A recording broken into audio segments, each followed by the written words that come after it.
Another school year, another season of fall sports. It's Tyler Stutzman here. After arguably the best overall performance of any 6A school in fall athletics last year, the Buffs are on the stampede again. Strap up, folks. We're taking you through all of the sports for this week of August 28, 2017. It's go time.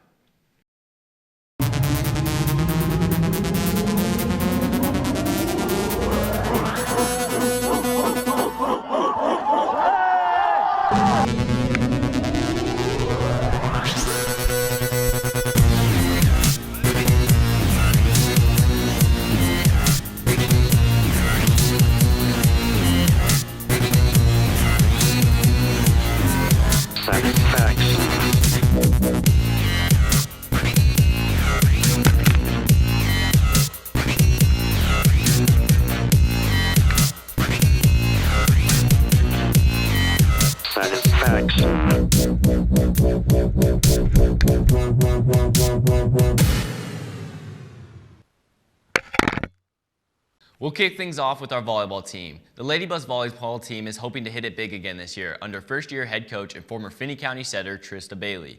Last season, the team reached the state tournament for the second straight year and also captured their 6th consecutive WAC title.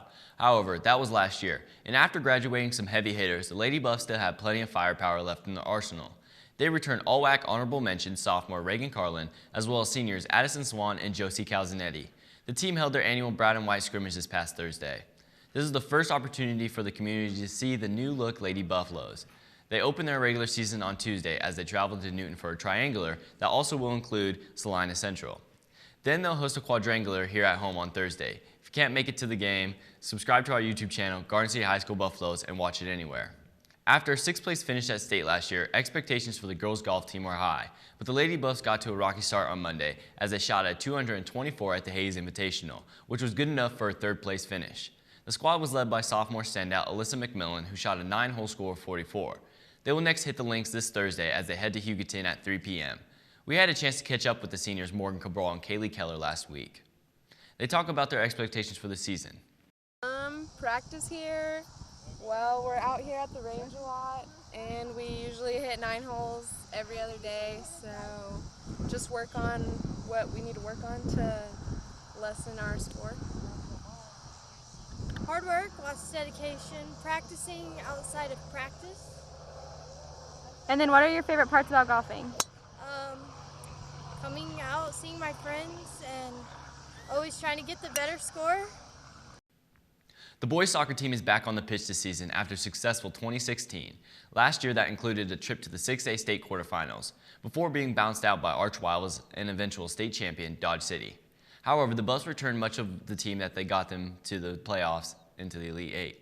They opened their 2017 campaign against Western Athletic Conference foe, the Hayes Indians, Tuesday starting at 5:30 p.m. The game will stream on our YouTube channel.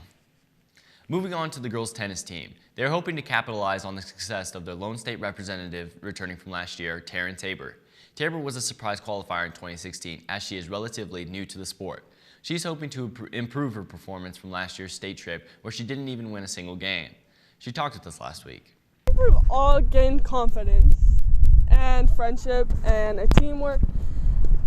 And I think we work really good together. Even though it's a singles or a doubles sport, we're all still a team and we're all there for each other. The varsity team will take to the courts for the start of their season on September 9th at Great Bend. The boys cross country team has been a perennial powerhouse and had success carried over to a state runner-up trophy last year, tying their highest placing under the tenure of Coach Krista Lindenberger from 2014. But gone are the stalwarts Marcus Tula and Eric Chaparro, who kept the Buffs at the front of the pack for so many years. However, they returned state 5th place finisher Javier Cervantes, as well as other state team runners Cameron Wilderman and Soltero Salazar. We had a chance to catch up with Cameron and Soltero, who had this to say about the upcoming year. So I'm looking forward is probably Heston because that's usually very good weather. It's usually rainy, so it's fun to run in, and it's a nice course on there too. The meet I'm actually looking forward to is the one at Rimrock, since it's a pretty tough course and it's really challenging. The girls are hoping to bounce back after a rough couple of years. The Lady Buffs had qualified a team to the state tournament from 2011 through 2014, but haven't sent a team the past 2 years. They will have state participant sophomore McKaylee Longoria back this year, along with a bevy of experienced Harriers in Sydney Scott, Reagan Lindenberger, and Abby Merle. We talked with the team earlier this week. I definitely think that you have to have integrity and you have to be able to have a strong mindset and just be headstrong, because there's days where it's 100 degrees and you still have 2 miles left to go. So I definitely think that that's something that you have to have if you want to be a cross-country runner. I think you just have to know what you're getting yourself into, because it's a really tough sport and it just makes you stronger. And even though you run like by yourself or like as an individual with your own body, you're still putting it in for your team and for the people around you. I think you have to be a hard worker, and you just have to put in, like, you have to know that you're going to put in a ton of time and effort. Like, you have to know that you're going to be working hard, and our workouts are not easy. So you just have to be willing to put in the time and effort to get stuff done. The teams will get things off and running this Thursday as they travel to Great Bend.